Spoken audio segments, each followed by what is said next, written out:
तर सध्याची आपण ही दृश्य पाहू शकतोय। यावेळेस शिंदेंनी आपला मुख्यमंत्री पदाचा राजीनामा दिलेला आहे आणि पुन्हा एकदा राज्यपालांनी त्यांना नवीन जबाबदारी दिलेली आहे, ती म्हणजे राज्याचे काळजीवाहू मुख्यमंत्री म्हणून आता एकनाथ शिंदे हेच आपला कार्यभार जो आहे तो त्यांनी स्वीकारलेला आहे आणि बघणार आहेत 2 ते 3 दिवसांचा केवळ कालावधी आहे आणि या 2 ते 3 दिवसांसाठीच केवळ काळजीवाहू मुख्यमंत्री म्हणून एकनाथ शिंदे कामकाज बघतील।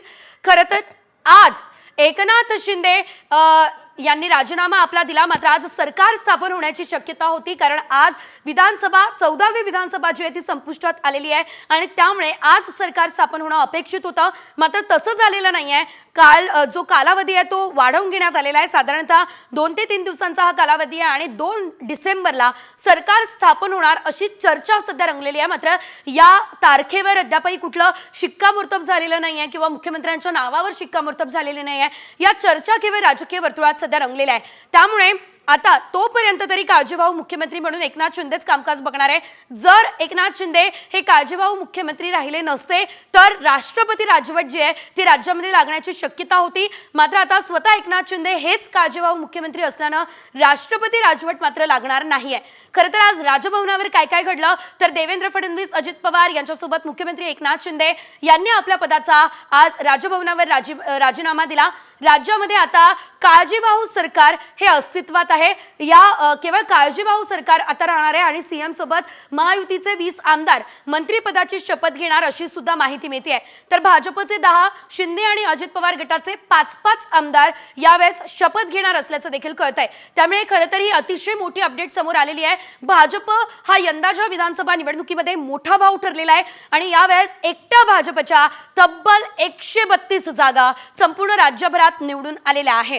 तर त्यामुळे तब्बल 230 जागांपैकी जर 132 जागा केवळ भाजपच्या आहे तर त्यामध्ये निश्चितच भाजपचाच मुख्यमंत्री होणार ही चर्चा सध्या रंगलेली आहे। मात्र तरी सुद्धा भाजप ज्या प्रकारे नेहमीच असा काहीतरी निर्णय घेत असतं की ज्यामुळे सर्वांनाच धक्का बसत असतं, तसंच काहीसं यंदाच्या विधानसभा निवडणुकीमध्ये सुद्धा घडणार का हे पाहणं तितकंच महत्त्वाचं आहे। कारण ज्यावेळेस महाविकास आघाडीचं सरकार पडलं होतं, एकनाथ शिंदेंनी बंड केलेला होता, त्यावेळेस सुद्धा जे एकनाथ शिंदे आहेत ते कदाचित उपमुख्यमंत्री होऊ शकतात आणि देवेंद्र फडणवीस हेच मुख्यमंत्री होणार ही हा प्रत्येकाला विश्वास होता। मात्र ऐन सत्ता स्थापनेच्या वेळेस, शपथविधीच्या वेळेस चित्र पूर्णतः बदललेलं होतं। ते म्हणजे मुख्यमंत्री पदाची शपथ एकनाथ शिंदेंनी घेतली होती आणि देवेंद्र फडणवीस हे उपमुख्यमंत्री पदावर विराजमान झाले होते। तेव्हा यंदाच्या निवडणुकीमध्ये सुद्धा तसं काहीसं चित्र बघायला मिळतं का, असा काही वेगळा निर्णय किंवा भाजपकडून नवीन चेहरा आणला जातो का हे पाहणं देखील तितकंच महत्त्वाचं असणार आहे। कारण आता जर 132 जागा एकट्या भाजपच्या निवडून आलेल्या आहेत तर निश्चितच आपलाच मुख्यमंत्री व्हावा अशी सर्व कार्यकर्त्यांची आणि सर्व भाजपच्या वरिष्ठ नेत्यांसोबत सर्वांचीच इच्छा असणार आहे। मात्र जर असं झालं नाही तर या आमदारांची नाराजी या ठिकाणी झेलण्याचं किंवा त्यांची नाराजी दूर करण्याचं एक कडवं आव्हान खरं तर भाजपसमोर असणार आहे। त्यामुळे भाजपचा नेमका पुढे निर्णय काय असतो हे बघणं देखील तितकंच महत्त्वाचं आहे। याशिवाय जर आपण दुसरा मुद्दा बघितला तो म्हणजे एकनाथ शिंदे यांच्या काळामध्ये अनेक महत्त्वाच्या योजना ज्या आहेत त्या महायुती सरकारनं राबवल्या। लाडक्या बहिणींचा विश्वास सुद्धा एकनाथ शिंदे यांच्यावर असल्याचं बोललं जातंय, कारण लाडक्या बहिणींच्या खात्यामध्ये पैसे जे आहेत ते ट्रान्सफर करण्यात आलेले होते। या योजनेचा फायदा मोठ्या प्रमाणात लाडक्या बहिणींना मिळालेला होता। ही योजना खूप चांगल्या पद्धतीने खरं तर यावेळेस सुरू होती। त्यामुळे कुठेतरी जर एकनाथ शिंदे मुख्यमंत्रीपदी पुन्हा विराजमान नाही राहिले तर जनतेचा विश्वास तितका सरकारवर राहणार का, हा देखील एक महत्त्वाचा प्रश्न महायुतीमधल्या सर्व मुख्य नेत्यांसमोर उभा आहे।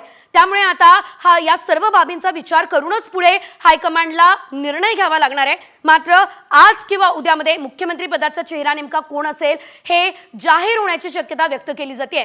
आज केंद्रीय गृहमंत्री अमित शाह हे सुद्धा राज्यामध्ये येणार आहे आणि यावेळेस ते मुख्यमंत्री पदासंदर्भात काही भाष्य करतात का हे बघणं देखील तितकंच महत्त्वाचं असणार आहे।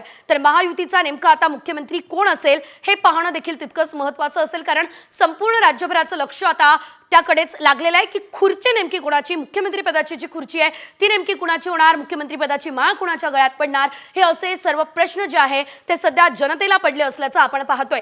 मात्र सध्याच्या या ज्या राजकीय घडामोडी घडतायत त्यामुळे आता जनतेची उत्कंठा सुद्धा शिगेला पोहोचलेली आहे की नेमकं मुख्यमंत्री पदावर कोण विराजमान होणार, नेमकं मुख्यमंत्री पदाचं घोडं कुठे अडलेलं आहे.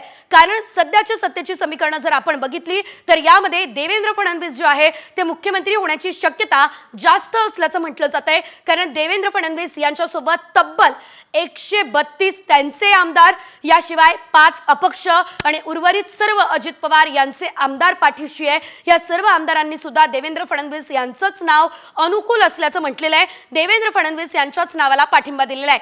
त्यामुळे जर तब्बल 178 आमदारांचा पाठिंबा हा देवेंद्र फडणवीस यांना आहे तर पुन्हा एकदा देवेंद्र फडणवीस हेच मुख्यमंत्री होणार का हे बघणं महत्त्वाचं असेल.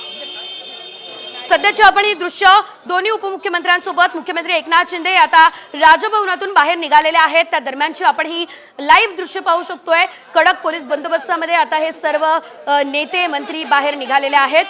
दीपक केसरकर हे सुद्धा या ठिकाणी असल्याचं बघायला मिळत आहे. दीपक केसरकर आता माध्यमांसोबत काय संवाद साधतात हे पाहणं अतिशय महत्त्वाचं असणार आहे. कारण दीपक केसरकर हे सुद्धा ही संपूर्ण घडामोड ज्यावेळेस घडली, राजीनामा सुपूर्द करण्यात आला त्यावेळेस राजभवनामध्ये त्या दालनामध्ये उपस्थित होते. त्यामुळे यावेळेस दीपक केसरकर माध्यमांना नेमकी काय माहिती देतात हे पाहणं महत्त्वाचं असेल. मात्र फडणवीसांच्या नावाचं पारडं हे सध्या मुख्यमंत्री पदासाठी जड असल्याचं दिसतंय. त्यामुळे आता नेमका काय निर्णय घेतला जाणार हे बघणं अतिशय औत्सुक्याचं असणार आहे. मात्र आता महायुतीच्या नेत्यांकडून काही प्रतिक्रिया दिली जाते का, काही महत्त्वाची माहिती दिली जाते का हे पाहणं महत्त्वाचं आहे.